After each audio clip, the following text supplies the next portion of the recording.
each of us have very unique differences. And Belize does not have the saving law clause, so this is why Belize was able to actually have this sort of case.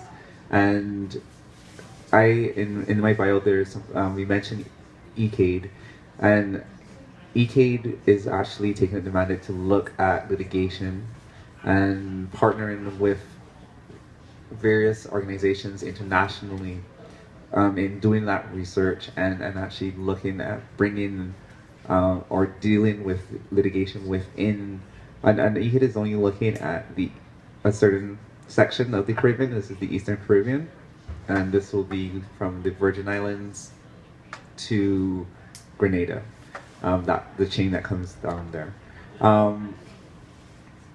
For Barbados, doing what happened in Belize is not on that way. It's not possible for us, sadly. But we have, because Barbados is the only island in the Eastern-speaking Caribbean that is signed on in the Inter-American Court. That's an option for us to go there and take challenging the boundary law in that way. This is something that I think in our discussions with not only as CSOs on the ground, but persons internationally, organizations internationally are interested in helping us along this process. It's just a matter of the process and making those sort of steps towards doing something like that. But I truly believe if we are going to do that, though, hand in hand, we have to start talking and educating what things like human rights and gender. In the Caribbean, we have this pause as soon as we hear human rights or we hear gender. Automatically, we associate that with LGBTQI issues, and we do not want to hear it, and we shut it down. We've seen it impact negatively in the Bahamas with an immigration policy that they were trying to bring.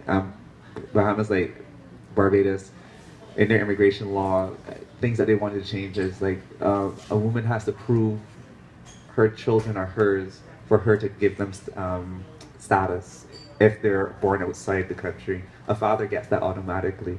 So they're trying to update these laws, and persons are actually voting against having these laws updated because from the time you mention or if you touch immigration in Bahamas case, it means that it may invite LGBT immigration marriage into their system. So they decided to vote against this law change, which would bring them into a forward gender thinking age just because they were fearful of LGBT issues coming to them.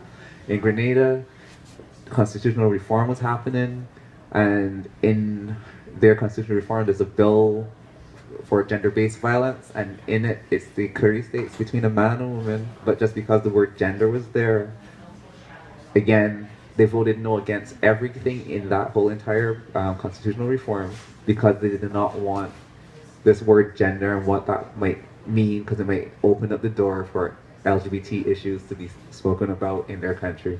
And in Trinidad had talk around, because they have, because of their history of Muslim and Hindu history, they allow marriages with consent of the parents from as young as I think 13. I might be wrong on the age, but it is relatively young.